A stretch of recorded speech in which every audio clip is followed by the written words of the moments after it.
What is up, fam? What is going on, Vigo's Court? Court is now in session. I am your judge, Judge Vader. And joining me just now on cam right there, because it wasn't loading earlier, is Counselor Q, back for another exciting semifinal of Dead by Daylight, aren't we? Yeah, what it do, baby. I'm excited, man. We got 6. I always love watching 6 games. I don't know what it is. I don't know if it's just they always seem to do so well. Survivor games on another level. Yeah, and then Demise, right? Is our second? Demise is the second. Is another fun team to watch. So, man, I can't wait to get right into it. Indeed. Unfortunately for me, I saw my comp team lose to Demise. You know, like we played them in the first round and got beat. Definitely. But you know what? Like, they're a really good team. So like, hey, cheers to them, and I wish the best for you guys in this match. Definitely, I'm still waiting to get invited to a lobby here, but we're almost ready to get set, get this game going. So guys, we will be playing. To see one thing from 6. I think they also just got done with the DBE game, so I think they're going to be like all super warm. Shoot. So yeah, watch True, out. but a different rule set, like different point system. You think that affects anything? I mean, at the end of the day, you're going for 4 king, you're going for 4 escape, right? You're right. So I mean, like, as far as that goes, nah. But if we see close matches, I mean, like, hey, talk about the UA and Arctic Wolves game earlier today. What was that? That was like 4 4Ks, or like the entire match was 4K. Nobody, no, I lied. There was one hatch escape. That was an interesting hatch escape, actually, with the standoff with the bleed out as well. But we got to see some high action killer play from a lot of non-meta killers, which was very fun to watch. I'm gonna be interested to see what our killer options are coming out today. I think 6, should still have a couple of their meta killers still on the table. Of course, with it being a semi-final game. Maybe we still see some of those other. I mean, maybe we see another Deathslinger come out. We saw Deathslinger have a lot of success earlier. We did. Maybe we see a Bubba. I mean, we saw Bubba have some success earlier. So who knows? You know, it's kind of crazy, but we had talked about it last time we saw 6 play. They didn't use any of the really meta killers, like the S tier. Yeah, they didn't use any of them, and so really all 3 of them are on the table. Do you think you're worried if you're Demise that any of those are going to come out? I mean, I think Demise kind of has to figure you're going to see at least one. I don't see why you wouldn't play both if you're 6. I think the question is, who do you go with? Man, 6 has got some really strong killer amongst the 3 meta, honestly. So I don't even know which one I would anticipate them going with more so over the other. Maybe the Blight and Spirit. I don't know if I'd say not the Nurse though. I'm not really sure. We saw Nurse have good success on Suffo Pit earlier today. Yep. So I could definitely see a Nurse. I could see a Blight. I thought that honestly, I wasn't thinking Deathslinger in that first one, but seeing how well Deathslinger did, that choke point is crazy good for a ranged killer. So I expect to see another ranged killer. And we do have Demise killing first, and it does look like Retired is going to be our killer today. We may actually have, looks like Joy of 6 may still be in a match. I don't know if they're still trying to finish up their DBE game, actually. Let me check ye old Discord and make sure what's going on. I mean, it shouldn't be running this late, I don't think. I think their game was slated for 6 Eastern.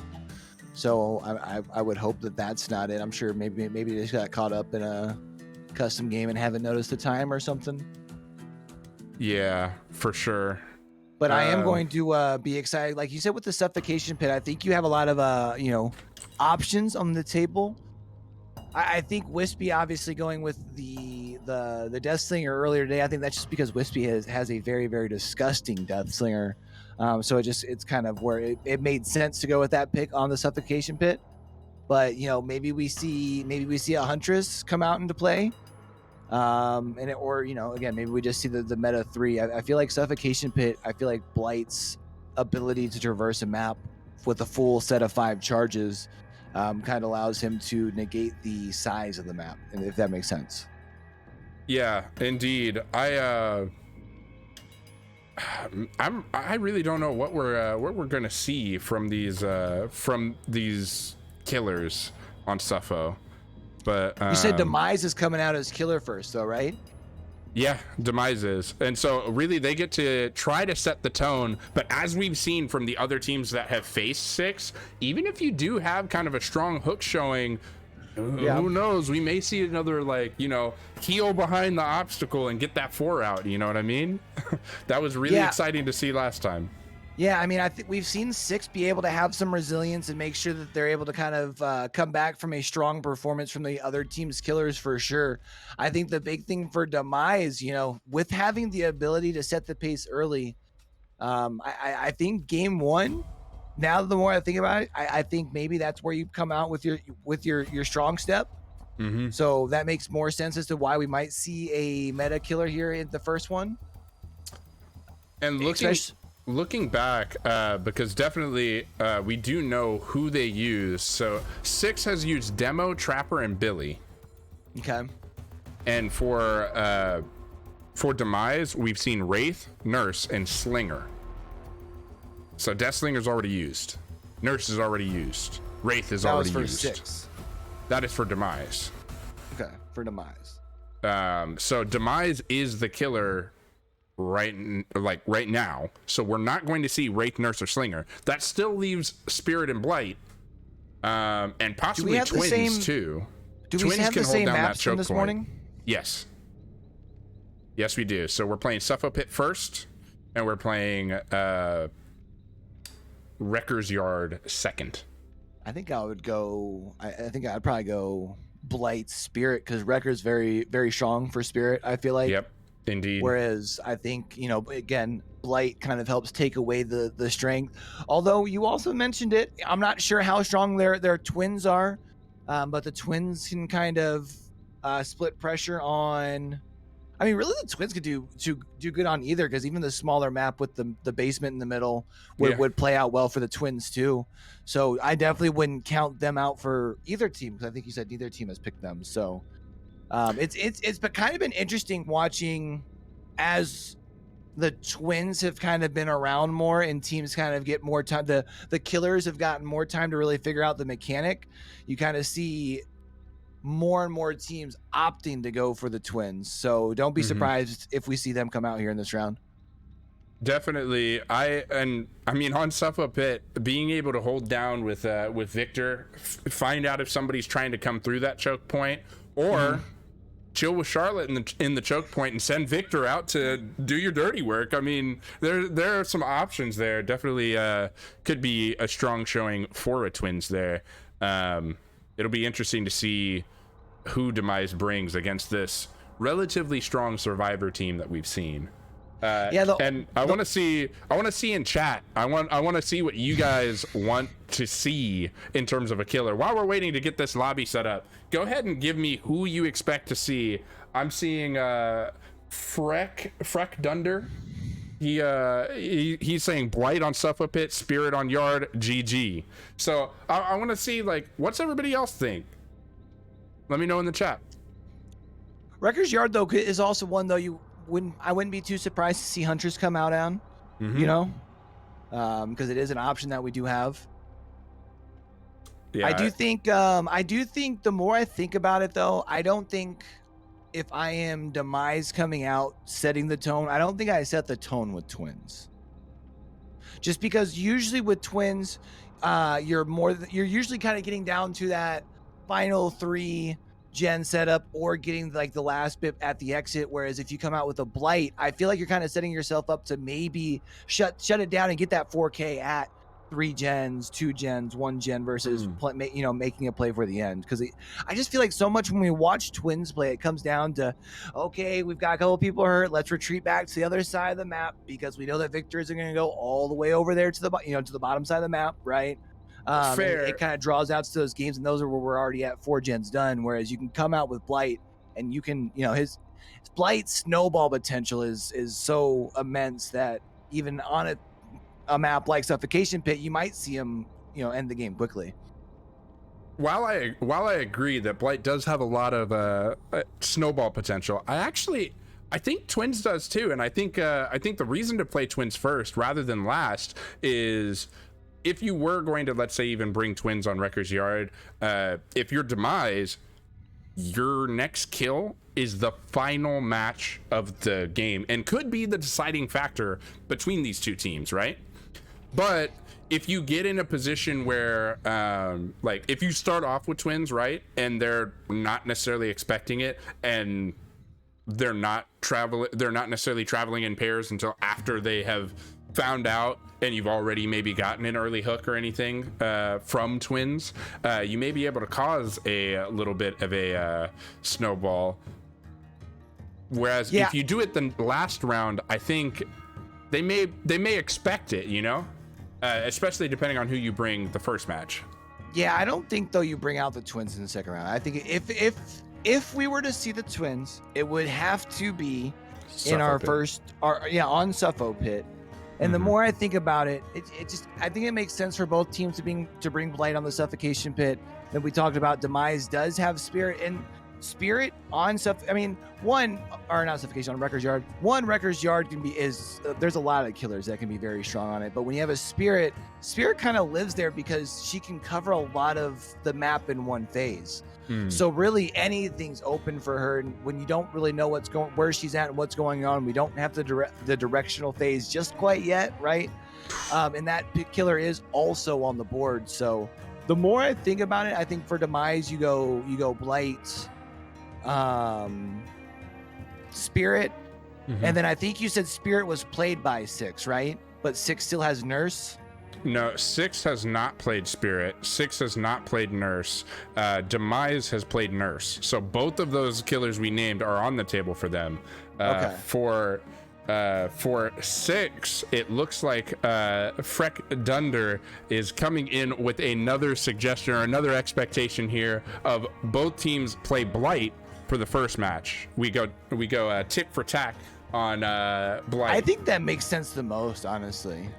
And then on Yard, 6 going Nurse and Spirit going on Yard for Demise because Nurse is already used. I mean, that would definitely be strong. We'll see if that happens, but for sure, I think I like Spirit better on Yard than Nurse. I think if you bring Nurse to Suffo Pit.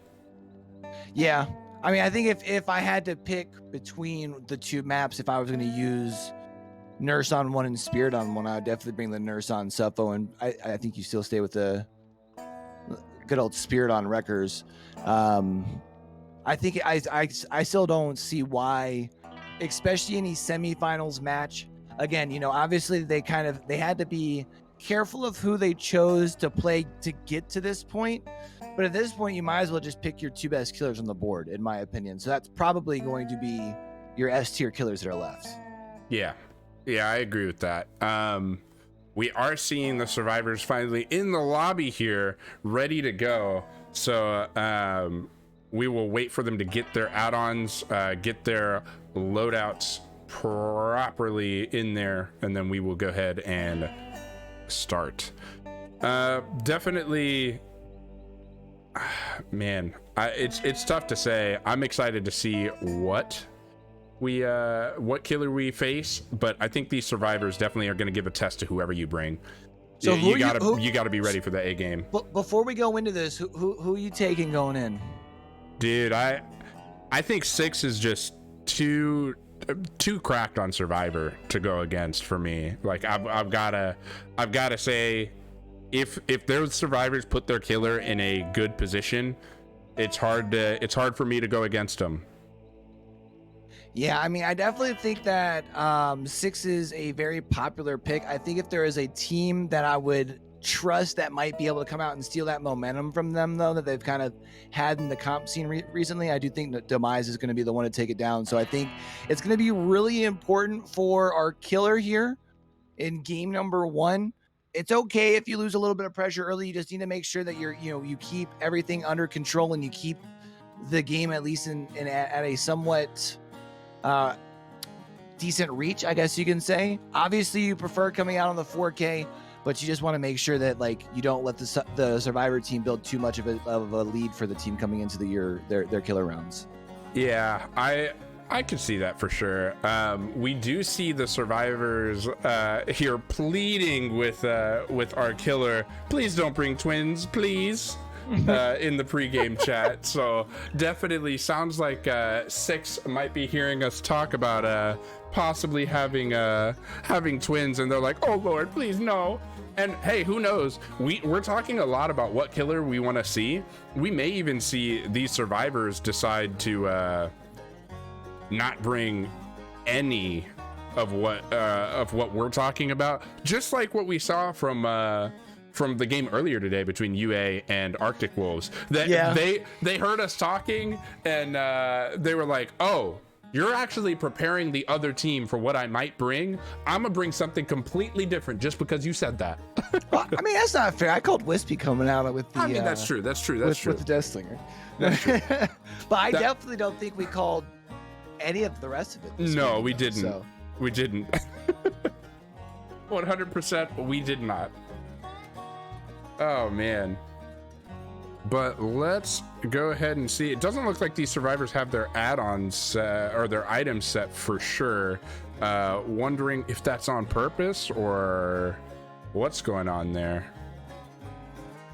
Not entirely sure though. So the one thing we'll definitely want to be on the lookout for heading into Suffocation Pit, though, I wanted to talk about for maybe if we have anybody that might be tuning in that hasn't maybe watched a lot of competitive DBD or just is maybe newer to the competitive scene. Suffocation Pit's one of those I feel like comes up a lot and offers a lot of interesting RNG as far as the generators. Right, sometimes we see on either side of the map a 4 or even a 5 gen situation. I feel like we saw the 5 gen or the 4 gen at least on both sides of the map during the games earlier today, and I feel like I also saw that as far as in a couple of games over on DBE. So always a interesting I guess you kind of have to pray to RNGesus and hope that that he helps you out heading into the game, because sometimes those gen spreads can get pretty nasty. I mean, they really can. I've been victim to that on Suffo Pit. We've been practicing.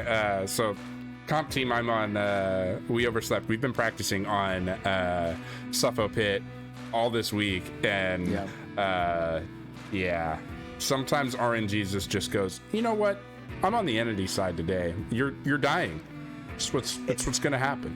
It's just very weird because I feel like when you look at a lot of other maps, like there's different spawns and different tile spawns, but I feel like there's such a wide range on Suffocation Pit compared to, I mean, any other map that I can think of, you know? Yeah, for sure. I mean, I've definitely seen on Shack's side of the map, I've seen only 1 gen spawn there before, and it's like, how is this allowed? Like, what? There's 1 gen over here, and then over next to the pit, like, it's just straight just Gen City over there. Killer has no reason to leave it. It's like, you know, let me just go ahead and accept death. All right, so it does look like our survivors have their add-ons here. Tech, are we good to go? Do you have build sent in? Let me see. Possibly.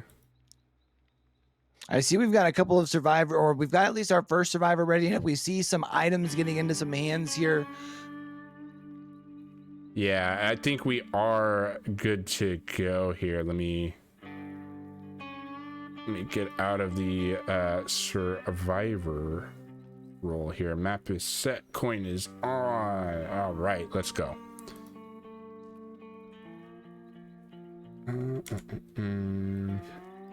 I am switching to our spectator role, and we are all set. So, Q, you've already kind of discussed what you expect to see from the killer. If you're the survivors, what is the what's the talk right now for 6 going into this match? Well, so one thing that Suffocation Pit offers, as far as at least for your survivors, is the sense of you've got a lot of different tiles that you get to deal with in the middle of the map, right? I think the big thing here is your communication amongst your team. You just got to make sure that going into it, one, everyone's hyped. You want to make sure that you're coming into it and you've got really good flow as far as if you've got to rotate off of gens. Am I bringing people over? Am I able to complete the gen that somebody else just got pushed off of? Because there is a lot of different tiles to work with for each individual survivor to be able to extend each chase. It's just up to you as a survivor, as a surviving, like the rest of the 3 survivors, if that makes sense, to continue to optimize your objective time to be able to make sure you don't get stuck with a Rose 3 or 4 gen at the end. Yeah, that makes sense. All right, so we are ready for these survivors to go. I am letting them know we are good to go, and let's get rolling. I know we've been waiting a little bit, chat, for this first matchup of the day. Man, it looks like we got a Lone Love Joy King. I might need help with the pronunciation on here. I'm sorry if I butcher it. Rizu on 120 ping, and then Joy and Bear Love Minami. We got that's on you, not me, man. I'm awful with names. I'll butcher them every time. So, dude, I'm pretty sure I may have butchered it, but we got Retired on Killer as well, but it sounded like that may be just a reskin of a name on here. It sounds like it might be Q-Top, as a lot of the comp community may know them.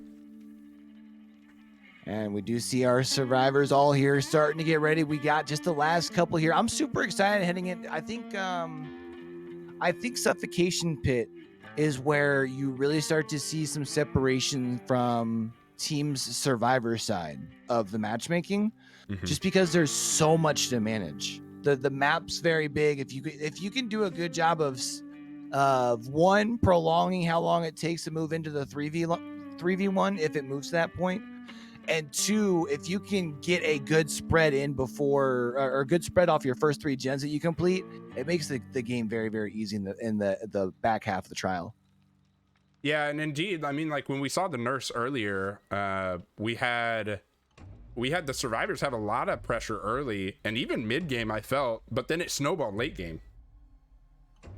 Yeah. I mean, and the snowball, I mean, I guess because of where you can get caught at, that potential is always going to be, oh man, I can't wait. We're already finally starting to load in. I know. We see that beautiful coin pop up here. Let's go ahead and review these killer rules real quick before we get all the way in there. So guys, for our killers, you are scoring via those hook states as always. First and second hook being 2 points per, third hook being 3 points. That first progression and second progression being 1 and 2 points per. And then if we do get to a 7th and 8th progression to avoid point starving, those are awarded 1 point per. A 4K results in 2 extra points being given to the killer team there. Mori kills and entity kills are awarded points as well. Bleed outs, though, get no points, and that gives us 30 available points to the killer. And let's go ahead and go right into this match and see a wonderful blight so far. Hey, Freck Dunder is correct so far, 1 for 1. I love it. Yeah, you love to see it. And of course, as you're almost always going to see on the competitive side, we do have that corrupt intervention. Of course, you're always going to want as much protection on a couple of gens as you can. It also kind of generally is going to give the killer an idea of where they need to start searching for those survivors, because they generally spawn in the same area. We were able to locate Nia pretty quick coming into this middle part of the map here, moving through the TNL. Maybe just a little bit of an early pallet throw, but you do got to keep in mind, of course, normally in the competitive scene, we are going to see those pallets come down a little bit more quicker than we would like to see them thrown in, say, a public matches scene, simply because they can depend on their other teammates to be on a gen somewhere. As you can see, we're very quickly into a trial, and we've already got a very first procs of our Tinkerer there. We've got Retired coming in. We do have the aura coming across there from our add-on there as well. We've got the very first hit coming in, but we've got that generator. We've got that thing knocking. You've really got to get it down here quickly. Yeah, I agree, and definitely for seeing 3 chases and only 1 survivor be hit through them, definitely I want to see more pressure from this killer for sure. But we do see 2 injured survivors here, so maybe this is the opportunity our Blight needs to get a couple downs. We do see Nancy going down as well. Nice swing from our Blight. Yeah, we see the swing through the pallet. Like you mentioned, we also already have another injured survivor. We have yet another Tinkerer procs across the way. At this point, you know, we've already seen whenever survivors are getting off the gens that our killer here does have that little bit of extra help from that ruin. So it's going to be up to our survivors to be able to locate that. We do see those auras coming in from our add-on there as well. Those are going to be huge. Kind of, and then we also are, I was gonna say, and also got that the speed add-on as well. So kind of a pretty common duo that we have, seeing as far as our add-on pairing from Retired.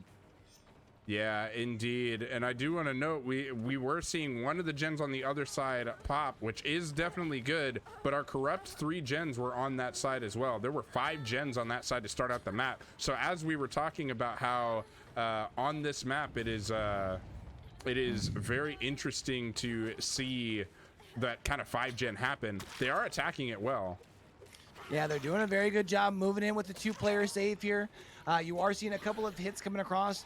Unfortunately, though, we were able to get the save before the second hook stage come in for Retired here. So you did a good job of forcing 2 survivors to come across, just not quite able to force the second stage. So it is going to be up to Retired here to try to continue the chase. You would imagine that they're going to try and continue on the Nancy here. Yeah, they've got him located. Oh, that's going to be a big swing and miss, though. That's going to allow our survivor here to get into this middle tile. I do believe they still have a oh no, they don't have a pallet here. No, do they have a pallet here? Yeah, they do still have a pallet here in this area. We also got that Tinkerer going off across the way as well, and I think that was after we had the ruin pop. So right now Retired really needs to get it down, and it would really help them out if it was our Nancy, since that would be the person who's already been hooked once.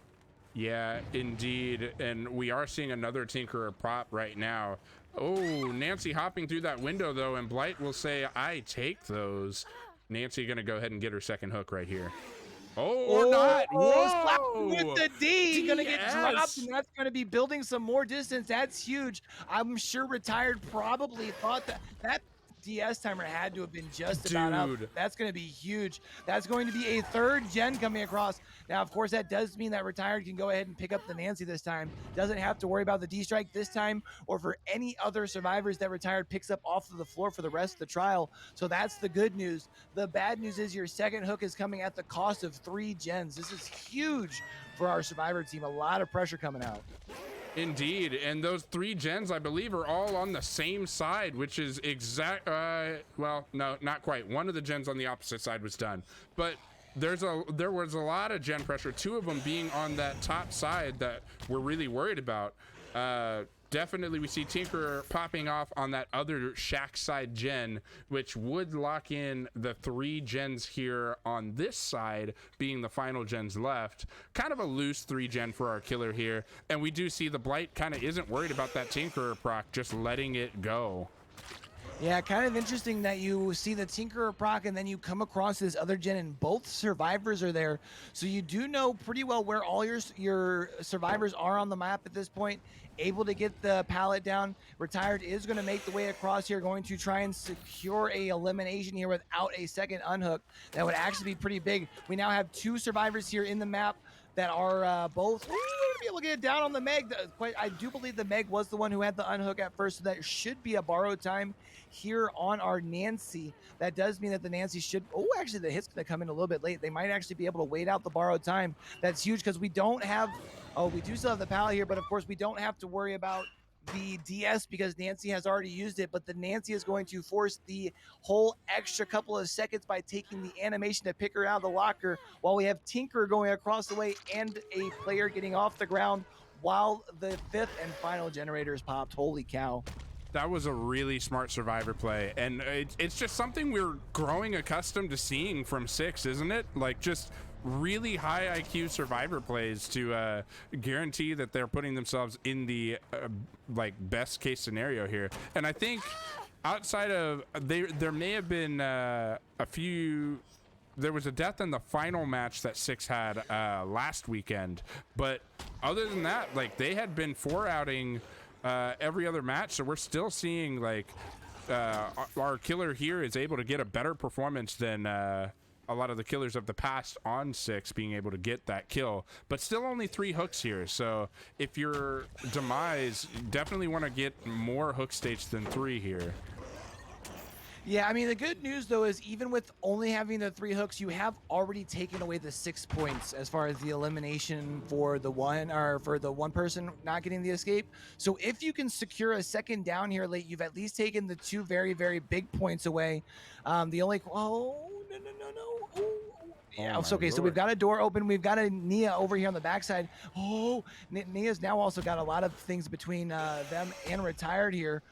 The only problem though is there is a whole bunch of ground. You're going to see a hit come in on the Nia, but the Nia's going to should be able to put 2 bodies between her and the door here. So this is going to be some really big plays by retired, but retired is going to have those full charges, might be able to get in front of the Claudette, might be able to get it down here. This would be huge, especially if you can get a second down close to the door. Oh, go for the Megan. Electing not to go for the Meg here, going for the Claudette. I think thinking that your Meg is going to get out for sure.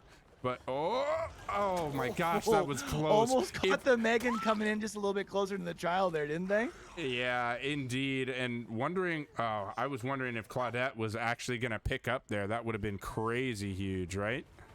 Yeah, that would have been huge. However, so with the good news though, you do have the basement here, so you can at least put a little bit more distance between. But the only question is we do not know if the Claudette has borrowed time. You would have to imagine if the Claudette is coming down that you would probably have a borrowed time play.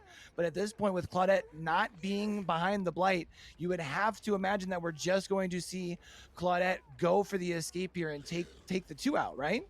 You know, I agree with that. I say, yeah, let Nia take the attempts as we were seeing there. Oops, swing and a miss. And Claudette will go ahead and take their leave. Claudette looking judgmentally at the blight after that swing and a miss. Did you notice that? Yeah, that was a very judgy look from Claudette. Yeah, I couldn't help but chuckle. This little baby like, oh, you okay, boss? You good? You good? Yeah. You do have a pretty solid performance though. I think that's, even though Blight is definitely one that is a killer that is common to see the 3 and 4K. I do believe that's the first time that 6 has been 2K'd, right? It is. I believe 6 only had 1 person die in the last match, so definitely really good performance from Demise to force kind of a even game. And if the scoring is correct right now, it looks like we have a 12-12 tie game. Yeah, that's actually pretty huge because Blight with Blight being the meta killer, usually we aren't surprised to see Blight coming out with the lead in whatever trial it is that we see a Blight played. So for our survivors here, actually it's come in 14-12. and take a little bit of a lead here. That the strong performance by our survivors, doing a good job to get the start that they really needed. Now it's going to be up for their killer to be able to kind of maintain that momentum and build on that lead a little bit here. Indeed, and I think definitely very, very possible for I mean, Demise is very much in this. That performance is the best performance we've seen from a killer against 6 to this point. So for sure, I want to see how 6 responds on killer side.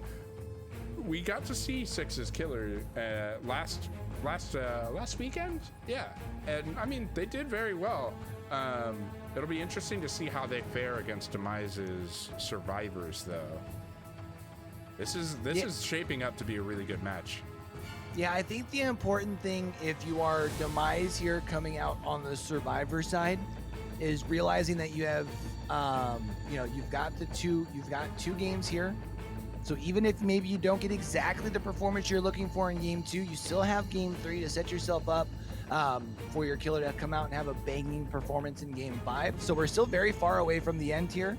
I think you just got to make sure that you're taking it hook by hook and not letting the game spiral out of control just because you're worried about what the score is heading into game 2, if that makes sense. Oh yeah, no, that makes total sense. I totally understand there. And I have to agree with you. Yeah, don't get flustered if it ends up being close all the way into that final matchup. Definitely, I expect that we're in semifinals. This is what we want to see. We don't want to see blowouts. We don't want to see like huge gaps, really. And we've really seen some close matches in the semifinals so far. I mean, Arctic Wolves earlier, definitely a close match. Every one of those games ending, almost every one of those games ending in a 4K. Definitely here we're seeing a little bit better survivor performance here, able to get 2 out. Wondering if we'll see the same thing from Demise, and we could see a similar kind of tick for tack going through, and who's going to come out of this on top. Yeah, I wouldn't be surprised to see in game number 2, especially going back to Suffocation Pit. Wouldn't be surprised to see them, we talked about going and, heading into the matchup. Also seeing Blight come out, probably seeing a similar build as well, as far as, not really going with, say, the no way out, no ed combo that we sometimes see when killers think that they just have to secure a last, end game elimination. I think the case here is you just try to secure as many hook states as you can. If you can get to maybe a 3rd elimination, even better. But I think you just make sure that you try the best that you can to contain the beast that is the RNGesus of Suffocation Pit. Yeah, that makes sense, and I would agree. The Blight, I think, is a smart play. As we were seeing there, though, there were times that Blight wasn't able to make it through some of those tight corners that Suffo Pit gives, and so some of those loops are survivor sided, definitely, when you're talking about how Blight's movement just works in general, Yeah, I mean, I think especially when you talk about the main building on the top side of the map, whether you have the doors open or not, it's kind of hard to come around the corners there and head the direction that you're wanting to go. You could even say the same thing with the middle portion of the map that heads towards the bottom side, where you just got tile backed up on tile backed up on top of tile there in the middle. It's kind of hard for the Blight to manipulate their way around there, because you've usually got a blend of jungle gyms as well as TNLs and everything, and it's different every time. So definitely I understand where you're coming from there. I do think, though, I think you said we still have Nurse in place, possibly for Demise. Wouldn't be surprised to see, or for 6. Mm-hmm. For 6 here, sorry. Nurse at least kind of breaks a lot of the rules when it comes to, environment being in play, walls, stuff like that. So, I don't know. Going to be interesting to see what we see come out here. Definitely going to probably anticipate a very aggressive build, though. Yeah, indeed. I'm expecting to see Wash bring a Nurse here. I think Nurse is the play that I want to see here. For sure, we saw the obstacles kind of get in Blight's way a little bit in that last match, and with Nurse you're not going to have that issue. Worst case scenario with Nurse, you're going to blink into the basement like we saw earlier today, right? So yeah. Definitely you gotta hope that doesn't happen, but other than that, I mean, pretty fair game on Suffo Pit. I would expect to see a Nurse here. We'll see if I'm right. My track record used to be good until today, so we'll see if I'm right, chat. I mean, we can keep it going. I think we'll see we could see Nurse, and then still Spirit would be available on Wrecker's Yard for 6 as well, right? I think both teams bringing Spirit on Wreckers. I like that. I like the odds of that. Of course I say that, and the teams might be listening to both of us right now and going, stop saying that. We were planning on that, but not anymore. I mean, we saw how dominant Bubba was on Wrecker's Yard earlier, so who knows? I do think here, I think it has to be Blight. I think Blight or Nurse is probably your best pick for dealing with the size of Suffocation Pit. Yeah. Yeah, man, I don't know. I think it's really player dependent. I feel like we've kind of seen, the longer that Blight has been out, we kind of see where I feel like more players are opting for the Blight over the Nurse. Maybe I'm wrong on that assumption. But we do definitely see where obviously the Nurse, like you said, it kind of gets to take away the whole middle part of the map that a lot of other killers have to worry about. So definitely. Let's go ahead and see how these killers do. And I think we're getting close probably to where these survivors can go ahead and go. I'm seeing them say good luck, have fun in chat. Let's see. We are waiting for a confirmation still that we can go ahead and get out of our killer role. So we will go ahead and let's continue talking about how this could go on Cepho Pit. I mean, I think the survivors, you're definitely going for the same kind of performance, at least a 2 out for sure. But do you think that they get this 3 out or 4 out here? Do you like just prediction? No, I think right here what we'll probably see, I think we'll see a 3 out, but I think we're probably going to see a decent amount of hooks. If we happen to see, I think the 3 out is going to come from a big save at the end from our survivors here from Demise is my call. And a 3 out would give Demise the lead for sure, which Demise is your pick to win this one. And I'm gonna go the opposite way. I'm gonna say that I think we see a 3K here. I'm gonna say we don't see a 4K. I'm hoping we don't see a bleed out like we saw earlier today, but I think we see a 3K and maybe a hatch escape.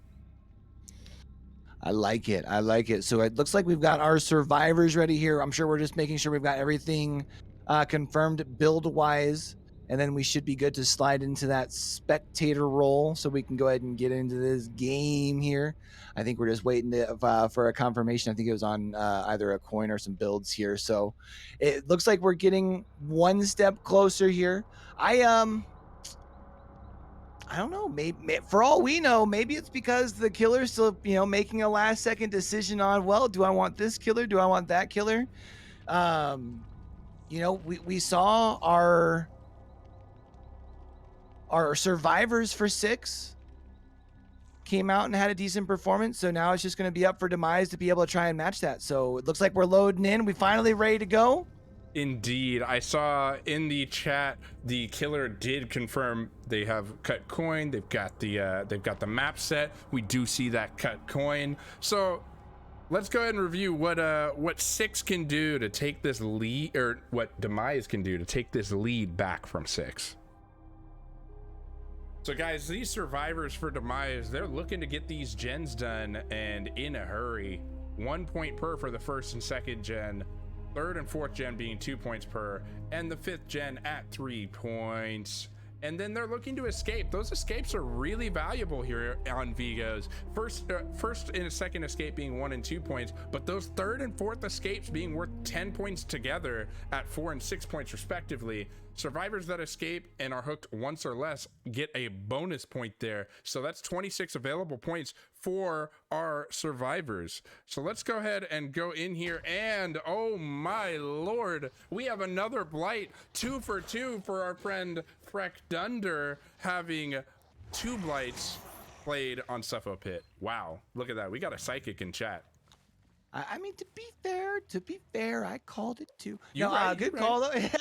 Oh, unfortunately, a swing and the miss with the sprint burst. Going to be not able to get to the pallet there. We do see it looks like what is it with the split corrupts today? Usually you see corrupt intervention kind of coming in a way that allows our killers to kind of lock down one part of the map for the first 2 minutes. But instead today we have been seeing a lot of split corrupt and a very weird. Can we just take a second to appreciate this split corrupt that we've got going on? Yeah. No, I'm just kidding. That is a hook though. That's a very quick hook, actually. Can I say so? Gonna be able to see what Wash does here with the split corrupt with that very early hook.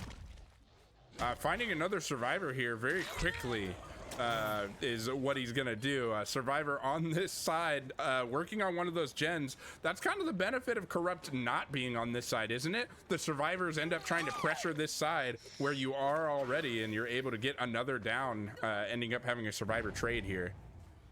Yeah, allowing for the very quick trade here. Going to take the second hook. Still have yet to see a generator get complete. The good news is you're going to continue chasing the player here that was already on hook. We do see what would probably you would have to guess is probably a deliverance across the map.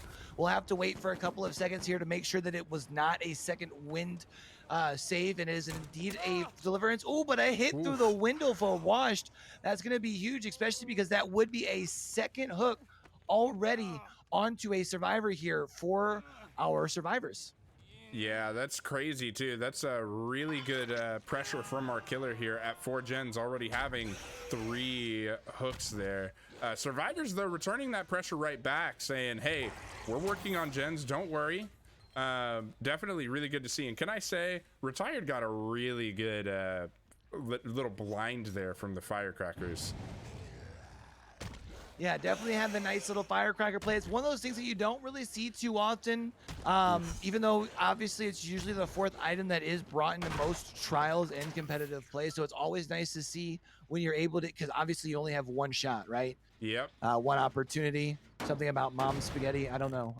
But anyway, so we do see the damage on the generator here coming in. That is 3. Again, we got 3 hook states here for Washed. We've got a pretty good job here by our survivors to be able to kind of prolong the chases. You'd have to imagine that we're probably going to have a 3rd generator getting done across them. Oh, that's going to be a swing and a miss. That's huge because that's going to be, then that's going to be another pallet going down. Yeah. Oh, no. You definitely want to break the pallet on this side. Zone them out. Oh, she can hit the window. Oh, I thought she was going to get the window there. I don't think she would have been able to hop through there, and I think the survivor knew it just like the killer knew it. Killer was daring them to take the window, and they elected not to and went down anyway. So our Blight making a risky play, but it was an educated risk in getting the down. Yeah, so we do see yet another hook coming across. That'll be our 2nd hook on our survivor. That'll be the 4th overall for our killer here.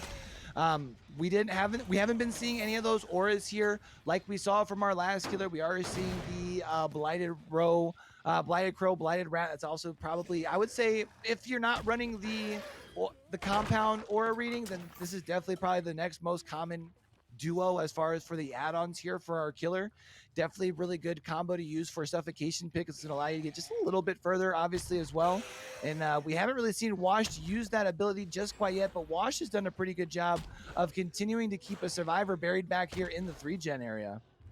Yeah, definitely. And these survivors are coming for save.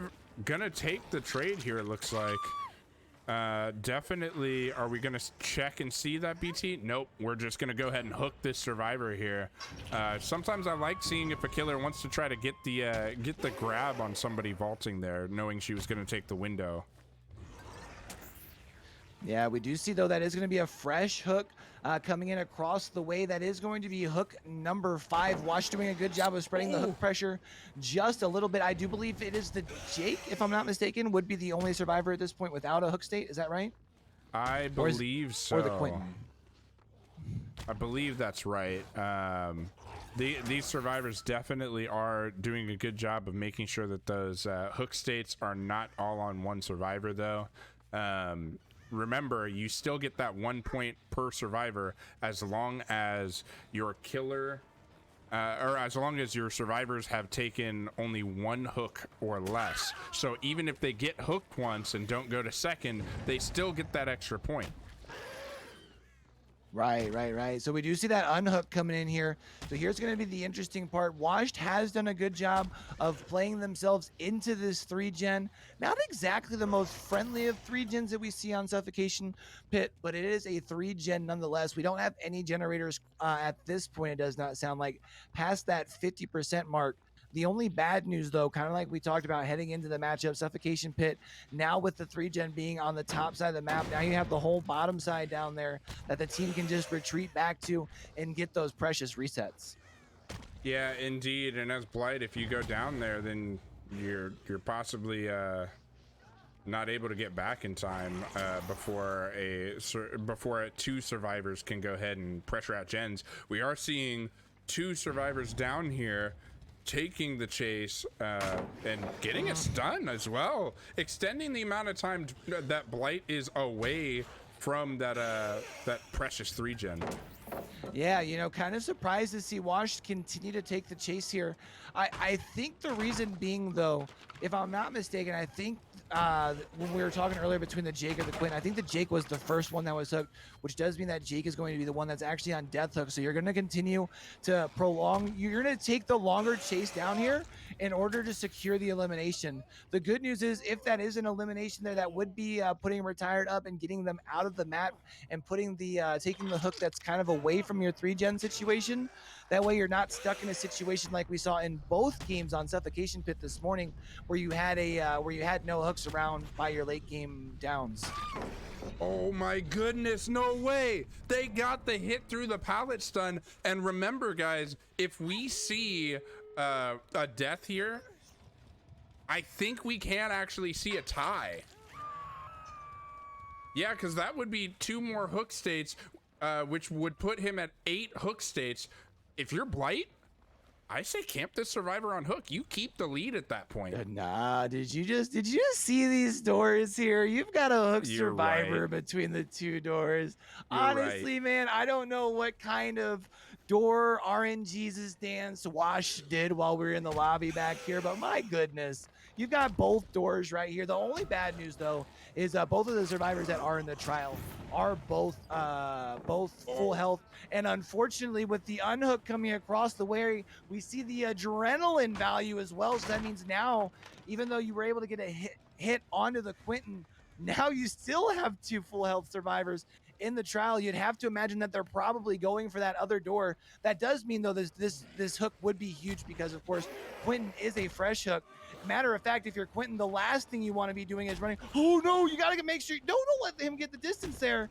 Oh no, you got a player coming in for the save. Blight collision. Oh, I think you might have just allowed that might have been a little bit of a mistake. That might allow a player to get out. That's not what you want to see here. You've got another player coming in for the body block. You do now have got your serum.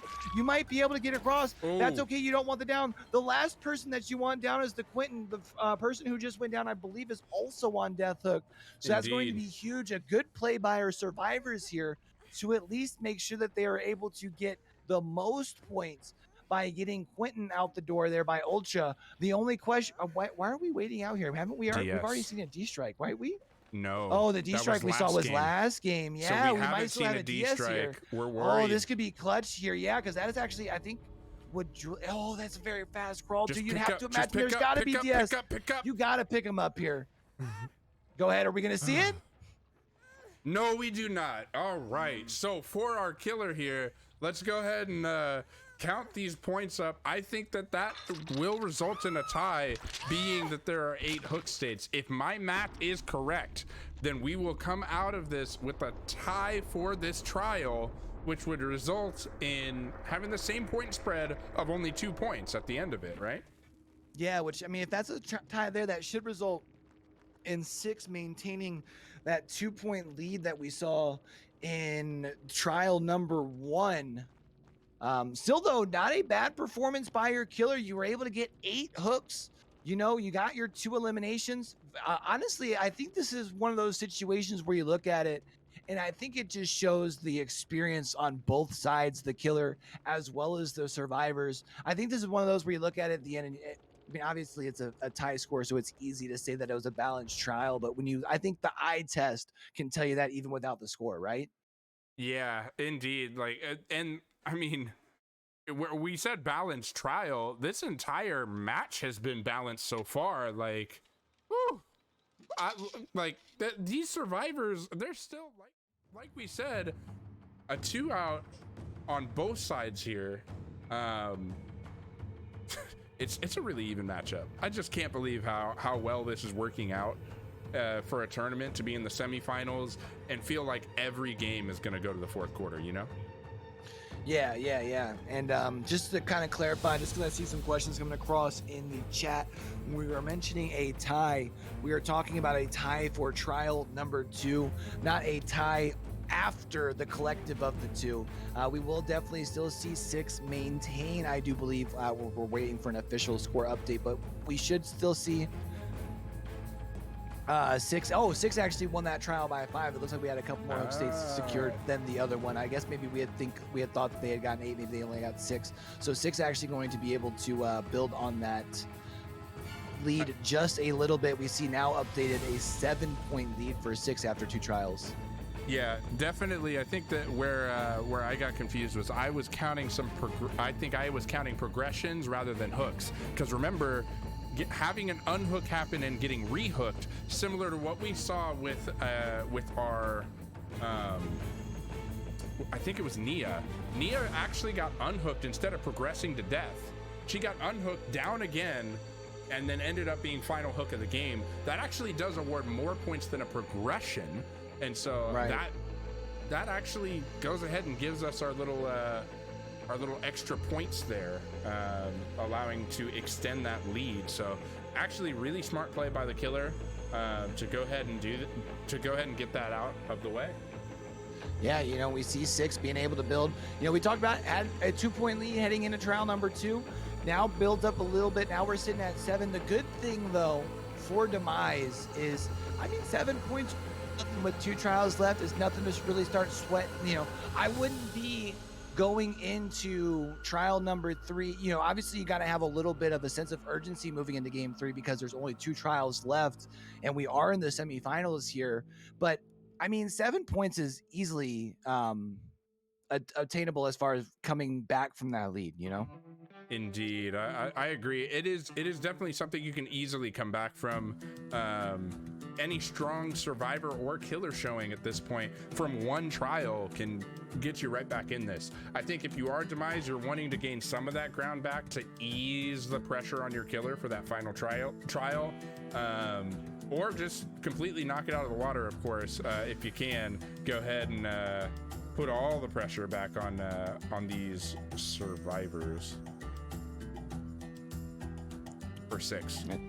Yeah. And so, you know, now we've got we're gonna have 6 coming back out on the same side here for our game number 3. This one's going to be I'm sorry, refresh me again. Wrecker's Yard. I know we talked about it heading in, potentially seeing some spirit play. I still say spirit and spirit. I'm expecting 2 spirits, but I don't know. We could see a nurse and a spirit. Wreck Dunder thinks that we're going to see nurse and spirit. Yeah, you know, and I wouldn't be surprised seeing either way. I think what we're seeing in our semifinal matchup here is more of what we kind of expected from our semifinal matchup this morning, which is just more of the S tier killers. Whereas this morning we saw, you know, the Bubbas and the Death Slingers come out, right? Right. So we have now seen a killer for either side come out. They were both decided to come out on Blight. Now it's just about moving into Wrecker's Yard here. I mean, still really close to call. I still feel confident in saying that I think Demise is the team that comes out on top. I think we see a little bit of that momentum shift here into game. You know, we see a little bit of momentum shift into game 3, having the momentum going into game 4, which is the game that matters the most. Indeed. Yeah. I'm really just impressed with the play of not only the survivors on both sides, but the killers on both sides. They've been able to find chase early, try to put a lot of pressure down, but no team is losing their composure. They're playing at the same level, which really that's already making it so I'm even more excited I'm just getting giddy for the championship. And I believe we're gonna have the championship tomorrow. So I'm itching. I'm ready for that to happen. Championship tomorrow. Get excited. And that does mean after the completion of tomorrow, we've only got a couple weeks, and then we've got regular season starting up. Even more excited. You know, I know it's been a little while since we've had a regular season for Vigo's Court. I'm super excited to, you know, obviously we've got the tournament going on right now. Then we've got regular season starting up. So, you know, it's some would say it's the most wonderful time of the year. Oh yeah, I mean, definitely. My favorite holiday is Halloween, actually. So For sure, when Christmas comes around and they're singing that it's the most wonderful time of the year, like I'm like, no, y'all missed that. It was October. Let's go back to it. Play the Michael Myers theme again. Bring it in. Like that's me. I love it. It is the most wonderful time of the year. I am ready for Vigo's regular season. I'm ready for spooky season. I mean, it already started. I was really happy that Vigo's started on October 1st. That starting screen that y'all love, you know? It's so high quality. We got to start off spooky season right. Yeah, true. And it does look like here, it looks like we've got a couple of our survivors readying up. So hopefully it does mean we've got people getting ready to load into the trial. Again, keep in mind, only a 7-point difference. Feeling a little bit of the pressure for Demise, but I think, you know, you talked about it the most. We've seen so far, even just within the 2 trials, both teams doing a good job of keeping their composure. So it's just really crazy that like this matchup is coming down to each hook state counts. And remember that last trial, it really mattered whether it was a hook state or a progression even, right? Like the fact that we're talking about differences in score that minutely, this is, oh my goodness, this is crazy. This is just insanity. Yeah, I mean, this is where we get to see. I don't think we talked about it today, but I do believe we talked about it before the matches earlier this week. You know, in competitive, the micro decisions, right? You just mentioned it. Is it somebody getting another additional hook state? Is it, hey, is it okay if we let them get the extra additional progression if that means we're getting, you know, another gen or 2 done? Am I going in for the extra body block, or am I taking the time to, you know, double up on this gen again to get this gen done? Those extra small points are going to be what adds up at the end to be what'll look like probably maybe a 10-12 point victory. But it's so much closer than that. Oh yeah, indeed. That 4th trial really like has more to tell. Let's go ahead and review the ban rules. Guys, we're not seeing perks like Prove Thyself, of course, or Starstruck, but that's because they're banned. All right, guys, so yellow items and below for our survivors. That includes add-ons as well. No duplicate perks may be brought except for borrowed time, and only one of each item. And then, of course, our banned perks being Prove Thyself, Haunted Ground, Starstruck. Definitely any rule breaking will be resulted in a violation. All right, guys, and let's go ahead and move into match here. And we see a nurse. My goodness, are we actually gonna see our friend be 4 for 4 on these picks? Oh my Lord. we're 3 for 3 at this point. We also see Joy here able to get a very early encounter, getting the early hit here as well. Now the question is Joy going to be able to get the down? Joy doing the good job, only doing the single blink, making our Quentin make the decision. Quentin does go down though. That's going to be a very early down for Joy.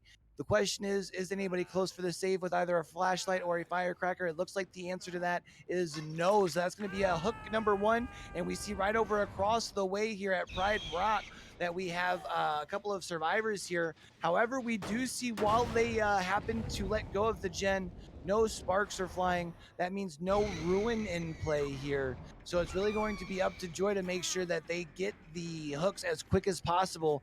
That way they can get, you know, kind of build up with some of the other perks that they have here. Indeed. And we see the single blink yet again.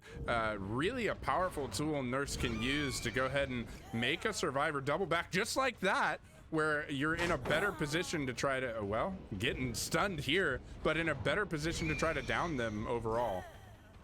Yeah, you know, the big play there, and then we're going to see Quentin go back to the other side. The only down thing, of course, is really when you're going against the Nurse, it doesn't matter if you vault and get to the other side, because, of course, Joy's just going to blink right through the pallet as well as through the other little part of the tile with the tires there, and that is going to be hook number 2 on the Ultra.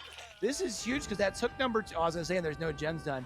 That is going to be our first generator done here by our survivors of Demise. It is one of the more central gens. It is probably one of the more what I would consider more powerful gens, or more of the power play gens, right? The other thing though is we're gonna have to break up this 3 gen that we're kind of looking at, Joy's looking at right here, and we are coming up on a generator here that does have a lot of progress But as we see with the kick coming in, able to come in, get quite a bit back, and now Joy's just going to come back to the hook.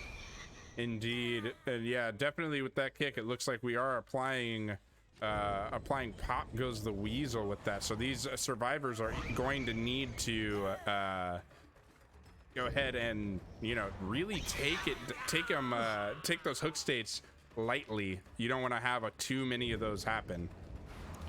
Yeah, now the only good news that has been, I guess you can say, at least working in your favor is you haven't had too many injured survivors at the same time. At this point, our survivors do know that our nurse here is running the Nanophobia, so that means the more people that are injured, the longer that it's taking when you are actually on those gens.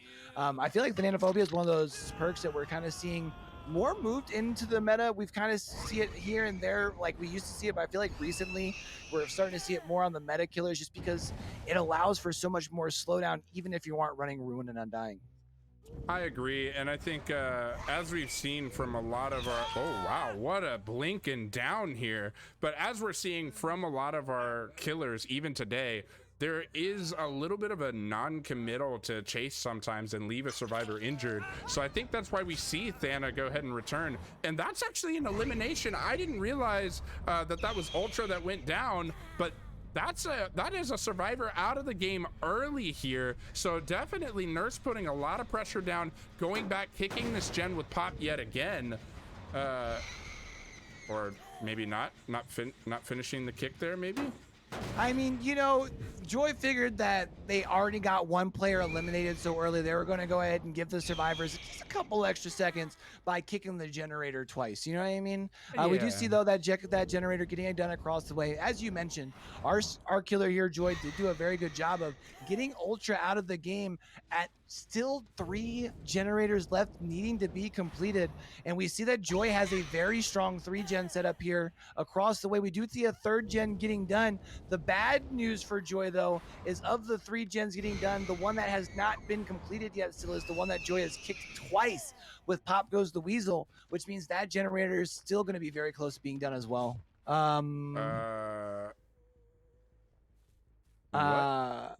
She's a ninja. I'm confused. Let's see. Yeah. Let me check pings on everybody possibly here, or I can't actually check the ping on players. So definitely don't know what happened there. Our survivor kind of just pieced out there. Don't know where they are. I think it's confirmed that Young Jin Lee is a ninja. What we just saw there, that's actually the hidden 4th perk that you didn't know comes in her base kit there, which is the Ninja Vanish that we saw from Teenage Mutant Ninja Turtles back in the 90s. As we see, very effective gameplay by our survivor, able to break away. We still haven't had any other generators getting complete though, so we still only we have that 3rd generator getting done, but Joy does still have the 3 there together. You can even almost consider it a 4th, really a 4-gen there with the one in the corner. We see the pretty that was lights. Very pretty. Yeah, we do see the 4th generator getting done though, and it's going to be the one that basically breaks up the 4-gen. Oh, the Dead Hard with the swing and the miss. Nice play by Arnia there. Oh, the stun. Stupid. Stun out of the blink. That is a crazy good play by Arnia here. That's going to be crazy because now you've not only had the swing and the miss through the Dead Hard, but you've now also gotten stunned at the Fun Bus. Arnia here doing a very, very good job of keeping the attention. The only question is now, our 2 survivors, are they split on gens or are they on a generator together? One of them is going to have to get off of a gen and start making their way over here because that is going to be, I believe, hook number 1 for Nia. Yeah, and definitely with 2 progressions on there, we're still not looking in tie territory. The survivors can take a win even with the Nia going all the way to death, but you really don't want her dying. You want to catch up here, so you gotta unhook her. But remember, we're talking about all of the adrenaline. Nice. Oh no, we saw somebody go down that was healthy, and we see the haste status. You know what that means, chat. No ed. Yeah, that means no ed. That's going to be huge because we saw the adrenaline come in, which you thought was going to be good. Oh, with the with the blitz to the other Lord. side. That's going to be 2 down. The question is, where is Young Jin Lee? You've now got 2 players down. You're going to take our Nia here. You're going to put them up on a hook before you start heading back towards the door, where you've also got another survivor down on the ground. What a huge play and a big swing coming around from the Noed. Did you just locate each other, survivor? I saw a crow fly. I'm pretty sure I saw the survivor, but I don't think our killer did. Well, maybe. No, maybe. And you've also got pretty friendly doors here. As you can see, the 2 doors both in view here. When Joy is able to go up to, this and hill you've might got be the the hill best. too. Oh my goodness. We have gotten we have now seen RN Jesus decide to bless Demise here, giving them a really, really good setup for the end game. And you mean six has the beautiful doors here. Oh my goodness. Just right on the hill, and especially being Nurse, we do see Yoon Jin here. Oh my goodness, this is looking really good for our Nurse, still having Noed in play. But are we worried about maybe a possible bleed out? Yeah, I mean, that is the one thing that I don't know if Joy is noticing how close. So we've got the 1 elimination. Oh, we've got scratch marks. Not in the locker there, though. So now you've got to locate your other survivor. Like you said, you've got a survivor across the way. No pallet there. That's going to be huge. So now you can leave this. No, you're not going to leave this survivor on the ground. You're going to go ahead and put them up on a hook. You've now got to hope that Retired has not found their way towards a hatch. That would actually be huge if Retired was able to find the hatch. But now it is going to be up for Joy to find the last survivor here and put them onto a hook before the bleed out. You know what I'm worried about right now is actually Deliverance, because I'm pretty sure Yoon Jin actually did get an unhook earlier, which means it's not off the table with that being first hook. We could see an unhook.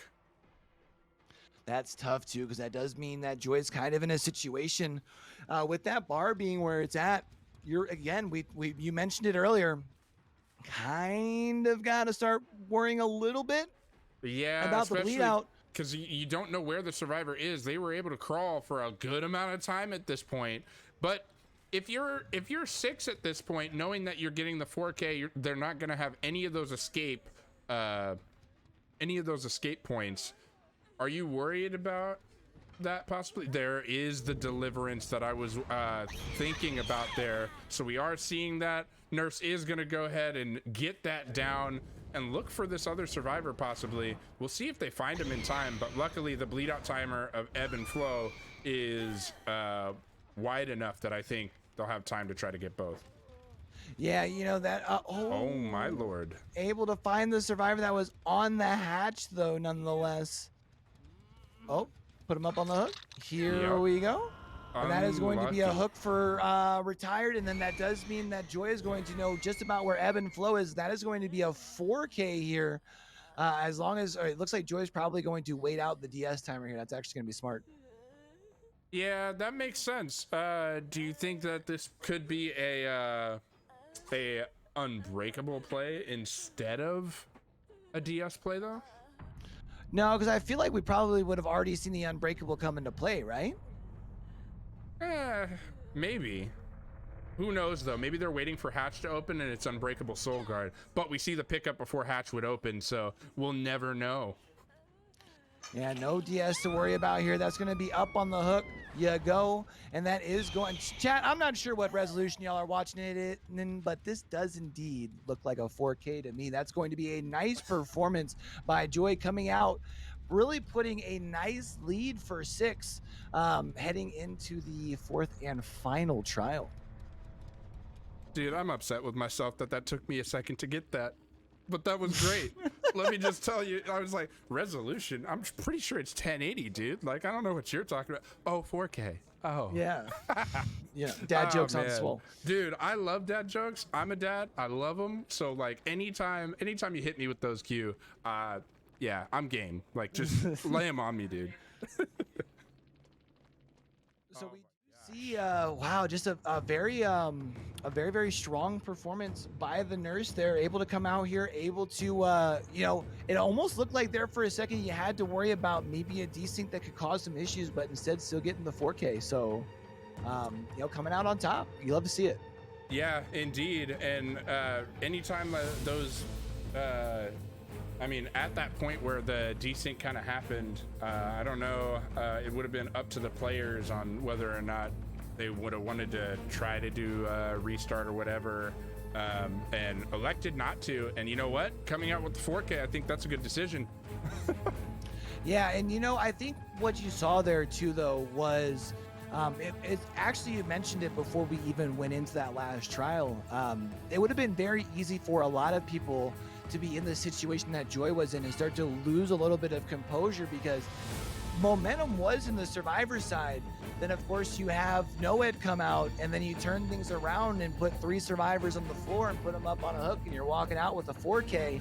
That takes a very strong mental game to kind of be able to go through the first half, play the back and forth, then look like things are kind of going out of hand, still being able to keep things together and turn it around and have a great ending, Yeah, indeed. And I do want to go ahead and point out, I almost missed it, but we have a high five that was nominated by Amy. I want to make sure we don't skip this. All right, so let's go ahead and go into these screens up here real quick, and let's get it. All right, you ready? All right, yeah, I'm ready let's if do you it. are. I'm 1, down. 2, 3. High five. Let's go. High five passed, y'all. I wanted to make sure we didn't mess that up. Thank you for nominating that high five. I know it was a little bit of time ago. It was actually like in between the last match, so we got it passed. It just took us a little bit. It's like, I like that because we missed it this morning because I had to rush out after the 4th trial before the interview, because we had to jump. I was jumping over to DBE, so we didn't even get the high five this morning. No. So now we get to high five now. There we go. Love it. I like it. Love it. So now coming into the 4th and final trial, what do you need to do if you're the survivors coming out? Basically you have to have a darn near perfect game, right? If you're the survivors, you're not feeling a lot of pressure, actually. We should see the killers. Yeah, we should see the killer ticker go back to Demise here. But if you're 6, that last performance just put you in prime position to where the killer needs pretty much a perfect game in order to win this game.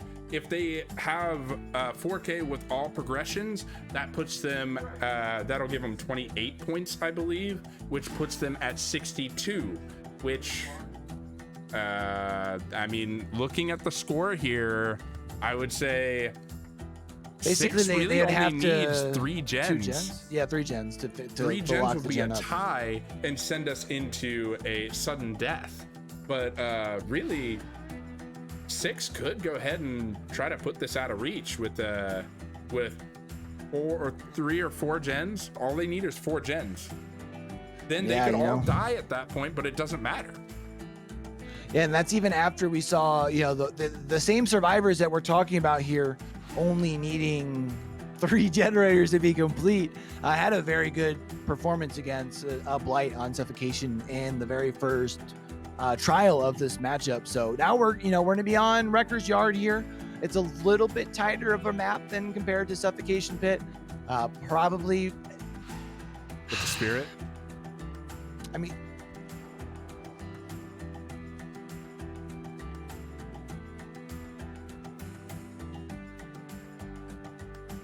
so it sounds like we're actually we're waiting on a little something, chat. Waiting on 6 to respond. We may see a match restart due to the desync that was going on with the Yoon Jin. The teams are discussing it now. We'll see if that happens, but definitely these survivors, a lot of pressure is not on them if they keep the score the way it is. If we don't see a reset, then I think we really do have 6 in prime position for a win here. And washed, kinda. Max 3 is points, the win condition, not the tie condition. 3 would be a tie condition if there are like full progressions and everything. If the killer is able to get a perfect game, like a 12 hook perfect game, the killer can score 30 points. that means that 6 needs to score 64 points or more. That is... Oh, because of the extra points for the progress. I mean, if they're coming out with a killer, especially if you're coming out with a killer like, say, a nurse, who I think is still on the table, or no, nurse has already been used by Demise. Hasn't nurse been used by Demise? Nurse has been used by Demise, so we could see a spirit. Spirit has not been used by Demise, and so that's what I'm saying. We may see a spirit, and if we do see a spirit, hey, Wreck Dunder, that means that you are 4 for 4. That means you got to go to the boat tonight. Hey, if you go 4 for 4, you need to go to Vegas, my friend. Something is right in your world. All right? Hey, just do something for me out there, okay? Do something for me out there. Tonight's the night that you go down and you go to the table and bet all down on whatever the first number that comes to mind. Just F it. You know what I'm saying? Yeah, you've got this. You've got this for sure. But yeah, definitely if the killer comes out and does a 30-point perfect game, we need another gen for the survivors at that point. So 4 gens really is the win condition.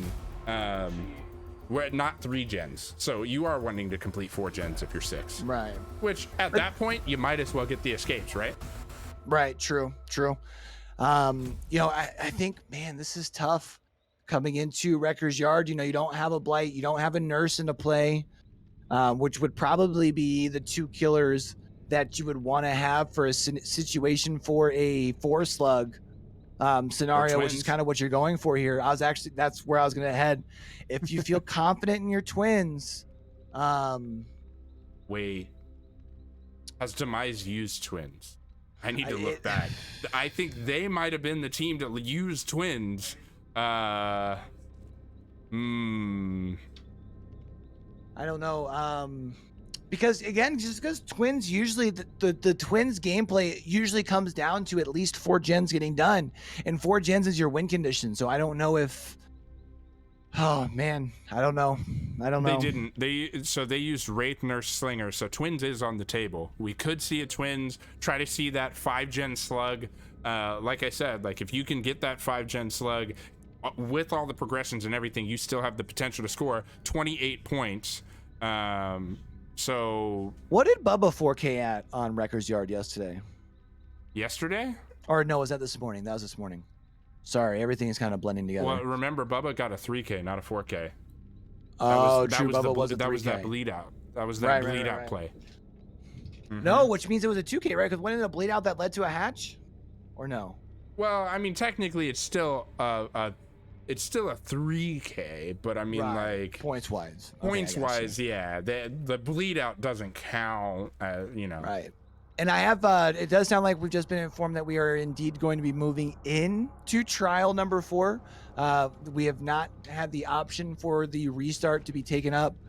I feel like kind of makes sense. I don't know if the desync really kind of affected the trial from the point that it went on from there. At that point, we still saw the 4K kind of happen. So yeah, for kind sure. of makes sense moving into to trial 4 here. I think. I mean, if you're 6, you were looking at that as we won that trial. Why would we want to redo it? No, like, I mean, that's just me. That's just me. I was looking at this from that perspective, but definitely, maybe you think that you could score more points there. Maybe not go all the way down to where they complete 5 gens and push it out of reach there. But I think if you're 6, you're really in a prime position. This is like when there's pass interference on a play, but you scored a touchdown. Penalties declined, touchdown. All right. Right. Yeah, we'll take it. Yeah, and so that's man. You've really given yourself a after that last trial, you've given yourself a nice lead heading into trial 4. You've set yourself up, in the semifinals.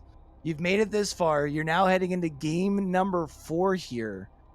I think if I'm the survivors, I'm feeling good, but I don't want to let my foot off the gas, because the last thing I want to do if you happen to somehow go into overtime, that instantly switches the side the momentum's on. So yeah, it does. Yeah, it does indeed. And you know, if I'm 6, I'm gonna go ahead and say definitely your concentration's still on this game. But do you go ahead and look forward to the championship and go, we want to have a really strong performance here to make our opponent sweat a little bit? We don't want this to look close. Like, what do you feel there? I mean, I think it's less about how you make your opponent feel, and more about how you feel about your team moving forward, right? Yeah. So if you can come out and put the pedal down and just finish well, you have the confidence for. It's not so much about how does the other team feel, but you've got the confidence for you and your team moving into the finals. That makes sense. I could definitely see how that could play out for our for 6, or for I mean, if Demise ends up pulling this back, that's a really strong showing for them, and then you're feeling great heading into the championship, right? You're feeling like we just came off of this amazing win. Let's prepare hard and let's be ready for the championship tomorrow. But that's a really short turnaround. We're talking championship tomorrow. So true. No matter what, like, however you're feeling at the end of this game, you gotta then get back to the old grind and try to make sure you're ready for tomorrow. All right, it does look like we can probably switch over, make sure that our killers got the coin. We're going to be heading into our 4th and final match here. You know I said Demise was my pick here. I know it's not looking good for them right now, but if there is any team that I had to sit back and go, you know what? You know who could do that? I think Demise might have to be one of the ones on that list. So hopefully they can come in here. Honestly, though, I would. Can we just talk about how much fun it would be to actually have an overtime sort of situation? It would be the first overtime in Vigos for this entire tournament. I would love it. I would absolutely love it. Extending the time that you and I get to spend together, Q. I would love it. I would love it. We get to keep chilling here and watching great games. I mean, you know, it sounds like a fun time for weekend night to me, you know? Indeed. You know, all I got to do is go grab my beer, you know? Like, So it looks like we are one player readying up, and we are going to find for sure if our friend Freck Dunder in chat is going to be able to go a perfect 4 for 4 on guessing our killers here. I'm gonna go ahead and say too, Freck Dunder made a really aggressive prediction. I don't know if you saw in chat. Freck Dunder says 2 gens left, hatch escape, as prediction for how this match goes. So going ahead and saying, nah, I think Demise gets the 3K here with 2 gens left, and forces 6 to take the hatch escape, which would still result in a 6 win. Well, you know, again, this is kind of this is where 6 has kind of given themselves, you know, they've played themselves into the situation where now this is, you know, their game to lose, or not their game to lose. They would have to really, this is their game to win. You know what I mean? They've set themselves in a situation here. Now they've just got to come out. I don't want to say that the pressure is completely off of them, because we are in the competitive scene. All of the killers for all of these teams have the potential to turn a game around at the drop of a dime. So you don't want to come in too loose, but definitely feeling confident moving into Wrecker's Yard. We see our 4th survivor readying up here. Now it does mean we're going to be loading into the trial. I can't wait. Man, odds are 15-3 in favor of 6 right now for who will win in terms of betting on our prediction here. Definitely super exciting to see. Definitely still some people out there going, Demise can totally pull this out. Let's keep our faith high for them. So guys, real quick, we're going to review some penalty rules. As we talked about builds, as we talked about just any of those things, right? Matches with penalties may be played out, restarted, or both. Two of the same survivor result in -5 points. Ban perks, also -5 points. Loading into the wrong map, -5 points. Harassing a ref, we never want to see that. -10 points, technical foul. Using an exhausted killer, also -10 points. Using players not on roster, again, -10 points there. And guys, we are ready to go right into our match here. So we are gonna go ahead and load up our game scene. And unfortunately for Freck Dunder, we do see a twins. So we are ending at 3 for 4. You still did well today, buddy. Like, that is still great to see. Yeah, I mean, we talked about it, right? If there's a team that, or if there's a killer that really thrives as far as for the I guess you could say the win condition that we're looking for from our killer here, then you know the twins kind of thrive in that slugging and going for the 4K type of scenario. That's really where Charlotte and Victor do the best. So the pick for killer really makes sense here. Yeah, indeed. And I mean, as the killer, you're not only trying to get the 4K, you're trying to get it early, and that is definitely where Twins excels. You are looking for a 4-man slug here. So I see Victor chasing this this injured survivor already. I like the play, and with Victor, definitely you're looking to try to get that Lori as well, probably. Go ahead and put extra pressure down. Yeah, I thought for a second that maybe Ultra hadn't noticed the Lori coming in.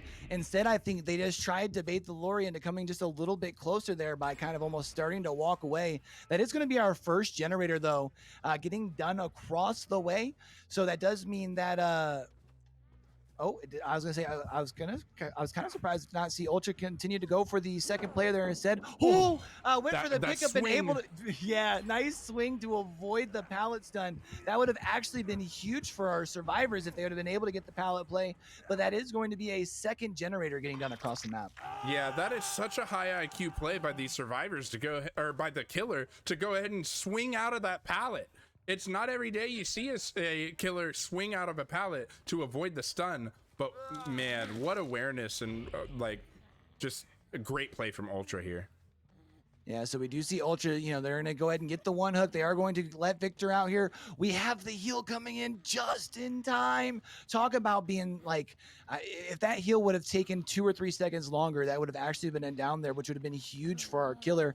Instead, opting to go for someone that's a little bit closer. We do see the sparks coming from the generator there as our Nia breaks away from the gen. So we do have that ruin in play, which honestly, not a big surprise to see coming from the twins, since the twins do struggle a little bit more in the early game. Ruin usually kind of being a more popular pick on her, or on them, I guess you would say. We do see the borrowed time hit coming in, though. That's actually going to be pretty big. That's going to make Ultra make the decision. Do they want to continue on that chase that they're building distance there, or if they want to kind of stay around the area where we got some other survivors? Yeah, I definitely say it looks like we are going to see our killer go ahead and chase other survivors rather than continue chase, and even breaking chase from Lori going after our Kate here. I think that's going to allow these survivors really to put pressure on those other gens now that Corrupt is down.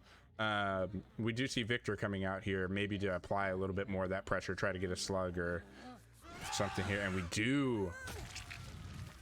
Yeah, we see the down, but of course with the other survivors over there, that's kind of why we tend to see survivor teams, or at least tend to like to pair up, you know, against the twins. Because even if you do see the twins able to get it down through Victor, the other player is still going to be able to get the crush, meaning that Victor isn't going to be able to build up that extra momentum by then applying either another slug or getting an attachment to another survivor. Ooh, getting stunned though, plus 10-1 to the face. Yeah, I hate to see it. Poor Victor, dude, getting bullied by these pallets out here. You know, they're really heavy for a little guy like that. Yeah, I mean, you definitely can't expect Victor to be able to hold it up on their own. Victor, though, being a little bit more careful around this pallet, not sure if maybe just a little bit of PTSD there around the wood or not. They are able to get the attachment, though. That is going to be an attachment onto the Nia. Ultra, though, instead decides to put pressure more onto the gens, see if they're going to be able to get a couple more hook states spread around there, because, of course, the survivors do know at this point that our twins are rocking that good the nanophobia. So at this point now, our generators are being slowed by 10% if they're happening to be worked on. Really good partner to go with the Ruin right now. Yeah, definitely. And I mean, I like to say that Ruin is for your early to mid game, and once it leaves and once you've claimed a 3-gen, then that's where like you want to see another perk such as Pop or something else come out. That's definitely my advice to a lot of killers. But well, with the survivors not to, oh, are we in the locker? Oh my goodness, Lord. Yep. And so we're gonna go ahead and see Victor locker in the locker real quick, but we'll see if these, oh no, another gen popping off. There's a lot of stuff going on. These survivors are applying a lot of pressure, looking for that win condition, and quickly. Yeah, we even see the body block coming in from the ace there, making it so Ultra had to go with the swing in order to make their way, or to continue to make their way through the jungle gym. Now going for the Lori, able to get the down on the Lori. We do have Ace right behind there, able to get the crush. I don't think that the Charlotte's going to be able to, or I'm sorry, I don't think that the Ace is going to pick up the player in time before Charlotte should get there. It does look like Lori is also not going to be able to crawl to the pallet space, so that is going to be another hook. That is going to be hook number 2 for Lori, while we have 3 generators complete, but we do still have Ruin in play here. Yeah, what do you think of the play not to take her to basement? I think on Wreckers, with twins especially, you'd want the basement hook, wouldn't you? Yeah, I think the hope is that if you, by not taking her into basement, you have survivors more going around and working on gens and trying to power through, versus having 2 people set up for a basement play. That way you can maybe catch somebody slacking on, maybe spread more of your pressure. But yeah, kind of weird to not go for the basement, especially because the twins do tend to really thrive in the basement, especially on a map that has basement right smack dab in the middle of your map. Yeah, indeed. And we do see the attachment, but still seeing another survivor right near there, working on that same gen. And we found our other survivor here. So now Charlotte knows where all 3 survivors are to a point. So we know that those survivors are working on gens. Definitely, these survivors are looking for that win condition. And like I said before, quickly looking for it. But wanting to see Joy maybe try to reset here, running around to injured versus a twins is not what I want to see for sure. Yeah, you know what's kind of crazy though, because I feel like we also saw it in, I think it was in the matchup this morning, we saw a team able to pretty well, I think they actually were able to get all the way through the map on Wrecker's Yard without having to worry about breaking the Ruin. It seems that more teams are opting to go that route instead of just simply like quadrating out the maps and having your 4 survivors looking for the Ruin right off the rip, because that basically gets rid of a perk for Ultra. Ultra able to locate down the Nia. They are going to get the gen done in the face, though. That is going to be the 4th generator, which I do believe pretty much just secures up the W 4-6 here. But we do see another, that is going to be a fresh hook as well. And I believe that was a, if that wasn't a, we'll have to wait and see if that was a deliverance. It wasn't deliverance, because they were almost all the way to death. That's a second wind, I think. Oh, with the hit through the blind. That's going to be huge, though, if that second wind. Yeah, because that means now you've got 2 survivors all the way full health, while you have a down survivor and a survivor on the hook as well. That is going to be an attachment to Lori, though. So that does mean if Kate happens to be working on a gen for any reason, they're going to be working at a much slower rate because of that nanophobia. Yeah, indeed. And we did see Kate reset right before the second wind went off. So definitely our Kate got that unhook, was in that area. Our killer recognizing that, taking chase to where that unhook originally happened, and trying to keep that pressure down. But we do see Joy getting up, so doesn't necessarily have the whole pressure that we were hoping for if you're the killer. Also seeing Joy King getting, or Alone getting unhooked as well. Yeah, so we do see, gonna go into the locker there. That's gonna be a down on the Lori. Ace, though, is still gonna be, that's both started to crush Oh animation my at the same time. goodness. That was funny. With the 2 survivors, though, yeah, I was gonna say, even with the 2 survivors, don't think they're gonna have quite enough time. So Oh, and no get blinded, way. drop it. That's gonna be a huge play here, because that would have been a elimination on the Lori, if I'm not mistaken. That does mean Lori is instead still in play here, meaning that you still have 4 survivors completely in play. So even while you're chasing the Lori, you have 3 survivors that could be potentially working on that last and final gen. What a play yet again by 6. I mean, that flashlight blind, just again, a really high IQ play. Catching our killer slipping a little bit, definitely was near a structure, able to block it if we were worried about the flashlight, but not necessarily worried about it at the time. And these survivors will make you pay for it. Yeah, and kind of interesting to see that we do still have a survivor down across the way. This is now, again, really where the twins, where they really thrive, right? You've got a player down on the ground. You have 3 injured survivors across the trial. It does look like, though, our survivors here are still trying to just go ahead and continue to grind out these gens and get them done so they can go ahead and start powering up the exit gates. Yeah, indeed. And we are seeing the first death of the trial here. Definitely a little late in the game if you are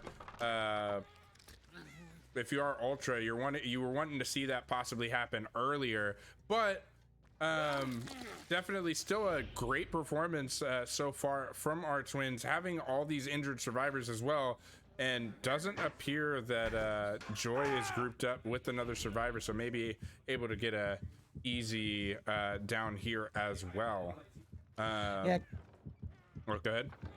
Oh, I was just saying, yeah, kind of interesting to see first, to kind of see the play there. So for people maybe who aren't as familiar as going against the twins and stuff, instead of taking the down via, say, a pounce with Victor, which would then have allowed Victor to leave the slug and continue going up across the map for some of the injured survivors, instead of hopping into the locker, which would then make Victor have to go into the animation of keeping the locker closed, and then that would also make Charlotte have to go across the map, leaving more time for the other 2 survivors to work on these gens here. It's just it's very interesting watching some of these micro decisions come across while you're watching competitive DBD. Indeed, and we do see the adrenaline here from the Kate, and looks like we are chasing to get the attach. Not gonna get the blind here, but are gonna get the kick. Definitely, these survivors have finished all 5 gens, which does complete the win condition for sure. They 6 will come out of this with the win. We'll see if they can get any escapes as well, though. Maybe be able to get Kate out here, but this twins is working hard to make sure that that doesn't happen. Yeah, and even for Demise here, do keep in mind this isn't going to be the first time, or this isn't going to be the last time that these 2 teams are going to be facing against each other. Demise has had a pretty good performance here. Also, I mean, even for Ultra here with the performance here with the twins on a smaller map like Wrecker's Yard, Ultra kind of showing a little bit of diversity in their killer pool, putting the league on notice, letting them know that the twins are not something that to be scoffed at whenever you come across Demise here. It is going to be all but wrapping up the 4K at this point. It's just going to be about tracking down those slugs and putting them up on hooks. A very good performance, going to be a 4K. Unfortunately, though, not going to be enough thanks to the performance by 6's killer in games 2 and 3. Yeah, indeed, especially match 3. Match 3 is what gave 6 the lead to be able to be a little bit more lax in this last match and try to force the win condition. Yeah, we do see that second stage coming in there, so no deliverance as far as on our survivor there. Now it's just going to be about locating these last slugs. Normally, they would be some precious points, but again, even with securing all 4K, even with the additional progressions that they would be securing by multiple people, not being on elimination hook once going up on a hook, unfortunately, just not going to be quite enough. The score is going to come in, though, and it is going to be a pretty close game, which I think is fair, is going to be a very fair representation of what this game was throughout the 4 trials. I agree. Yeah, definitely. Joy's bleed out timer is down quite a bit, so hopefully you can find him and get him hooked. Ooh, what? Maybe some crows. Hasn't moved in a while. Yeah, 3 crows. All right, so we will find Joy here, not moving, going ahead and seeding the sacrifice here, and we will see, like you said, a fairly close ending. That should put us all the way up to, looks like 60 points there right now for Demise. So looking at an 8-point difference between these two teams when everything's all said and done, if that is the accurate final score. Yeah, so I mean, again, it's tough to see such a strong performance by the Twins there to come to still end up being a little bit short in the end. But I think it's also good for Demise here to still finish off on a positive note with the 4K. Yeah, you're going home. Yeah, you're not moving on to the finals. But I think you've got to feel good about how close you've kept the matchup with 6, because we've seen, I think it was the first matchup, 6 didn't even have to play their killer. The survivors for 6 have done a very good job throughout the course of the tournament thus far. So to be able to come out with your killer and do what they did, definitely gotta still be feeling good about yourself heading into the regular season. Oh, 100%. It's been quite amazing, to say the least, from my point of view, to be able to watch both of these teams. I mean, I'm really impressed with the play of all of the teams that have decided to join Vigos this go round, honestly. I'm really excited for the end of or the beginning of the league play. Yeah, beginning of the league play going to be coming up here now. At this point, what are we like? We're like 3 weeks essentially away. I think that's correct. I think that's right. Well, I guess like 3.5 weeks. So I think we're actually starting the first week. So that'd be like Wednesday the 3rd. So like 3.5. But we're getting close. It's been highly anticipated. As we see, we're probably going to be seeing a lot. We've seen a lot of close matchups throughout the tournament, which I think is going to lead to obviously not just a good ending of our tournament in the finals tomorrow, but I think also will just lead to some overall league play from week to week for the actual start of the season. So, yeah, it's going to be very interesting seeing these teams match back up too.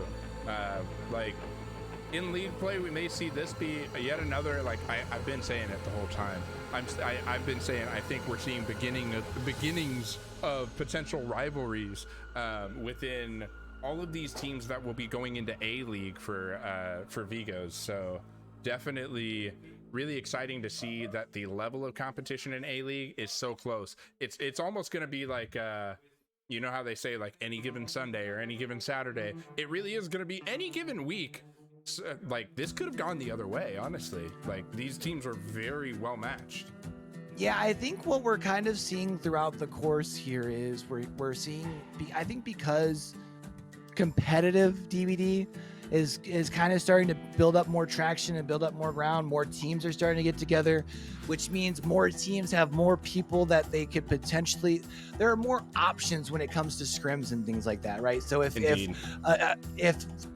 the 3 teams that of already have a scrim set up for a Friday night, now have more options for other people to be practicing with, which then gives you more play styles to see, which I think is allowing teams to be more prepared, which is why we're seeing, more close matchups.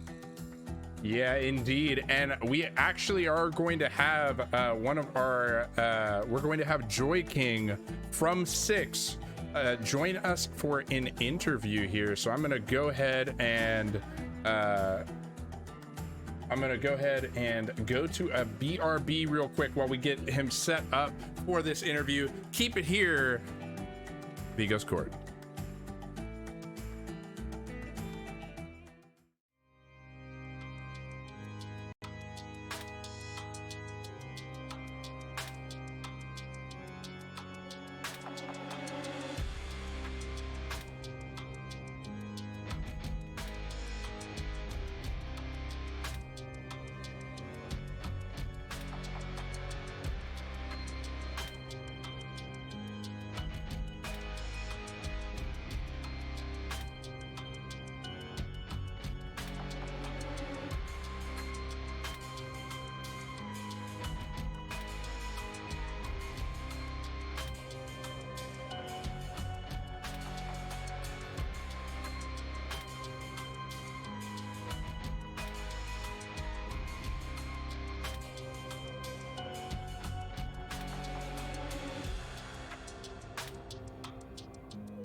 right, guys, so we are back. We are in the interrogation room, and we have Joy King here with us, ready for questions from Judge Vader and your boy Q, Counselor Q. So, Joy King, it really amazing performance yet again. If I am correct, you killed the third match, didn't you? Yes, I did. Really good performance there. Take us through why you chose Nurse and really how you took that control of that match. Well, obviously, I mean, the reason why we didn't play Nurse is because our Spirit is currently away, so I had to, and then the next best option was Nurse, and the rest of the match was honestly it was just I had focused. I mean, it was a rough match because I did make a lot of mistakes, but also Noed helped me in the end game there. Yeah, I was gonna ask, for you, what's the kind of the thought process? Because you had mentioned, you had made a couple mistakes. The momentum wasn't quite in your favor there when you were down to 1 gen left or 2 gens left, 1 gen left. But then we saw that Noed kick in, and then you had pretty much 2 survivors right in front of you, and then obviously we're able to find the third as well. What's kind of that thought process to just kind of make sure, as things kind of start to feel like they're slipping away, to just make sure that you're prepped for that end game, like snowball potential?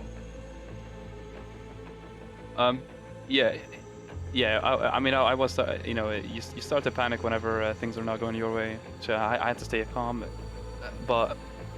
and the more mistakes that I make, it gets tilting. You just Right. start getting annoyed. But obviously, you have to try and stay calm. Well, luckily I have Noed. Well, a reason for Noed is just in case I make too many mistakes and it gets to end game, and it gets to end game with more than 2 survivors, which it did. There was 3 survivors alive at end game, but Noed definitely came in clutch there for me, and also the door RNG, it was very good. Yeah, you had very, very good doors. That's true as well. I do gotta say though, even with keeping the composure there at the end, you also had the adrenaline pop into play there too. I think that's where you kind of see even some newer players, they feel like, oh, I just got down there right before end game kicks, and then all of a sudden adrenaline pops and they're back in. And then, like you said, you were able to still complete the snowball there. So that was a lot of fun to watch. So that was great. Yeah, I mean, if I didn't have Noed and I saw that adrenaline pop, that would have pretty much killed my motivation to continue. But luckily I did. And yeah, and then after the door RNG, I just played off that. So yeah, there's not much they could do there unless they found Noed, which they didn't. But after all, it was a fun game, especially the Survivor games. They were pretty fun. We've enjoyed it. Yeah, even though it was Twins. Twins is a killer who we dislike. We don't like Twins. It's boring to play against, but we managed to have fun in a way. Yeah, definitely. You guys, I think you said it best there. You have to keep your composure. And me and Q, we were talking about it during the stream here about how really it being as close as this, you're trying to keep those nerves in check, because it really is every point was counting. And so keeping the composure, how difficult was that throughout the Survivor games or in Killer games, trying to keep your team's head in it? That is something you practice a lot, obviously, for scrims and stuff, and also for for all the new for everyone who wants to play Killer and competitive. That is something you should practice, keeping your calm, because you don't want to get annoyed, you don't want to get mad. That's just going to make you play worse. So you always want to keep your composure, practice on that. And and also same for your team. If you're a survivor, your survivors have to keep their composure. So because for rough situations you need to know what to do. If you're getting mad, you're not gonna know what to do. You're not gonna find a solution, and the game's you're just gonna lose the game if you're constantly getting mad. So yeah, you always have to try and keep your composure and calm. So now that we know that we have everything resets heading into the finals, do we get any of the juice, or are you gonna keep that all kind of undercover until tomorrow, or what do we think? Yeah, I mean, obviously I'm gonna keep some stuff undercover, but yeah, again, it's definitely gonna be an exciting game, a very good game.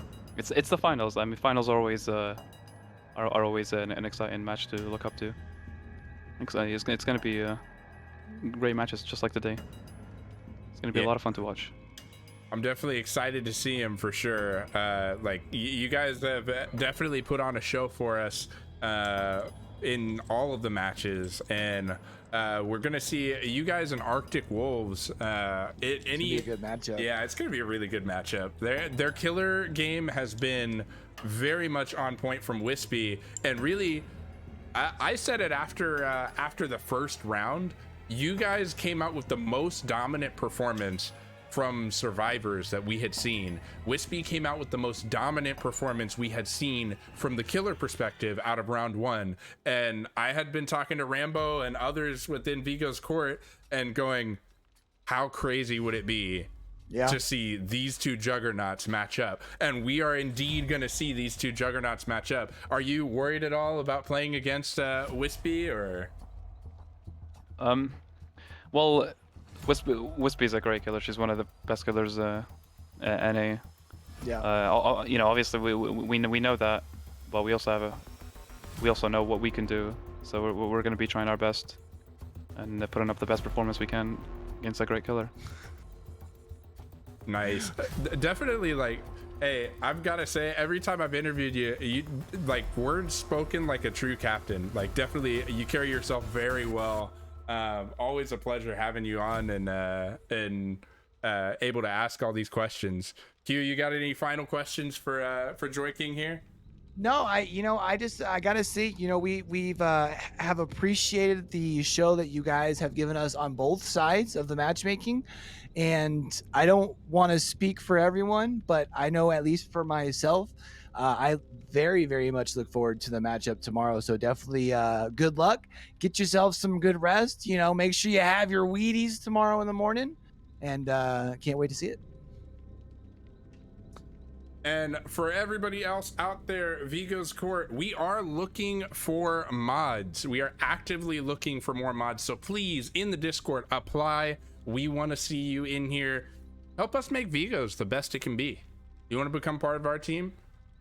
Do it. Well, I mean, I'm game. I want to meet you. I want to shake your hand virtually, of course. And let's do it. In fact, I'm gonna nominate a high five right now because I really like touching hands. You ready? Okay, let's do it. All right, let's do it. 3, 2, 1. Yeah.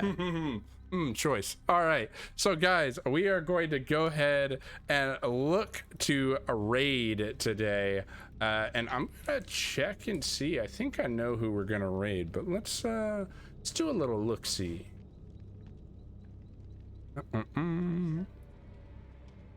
Just so everybody who is watching today, do we have a time for our finals tomorrow?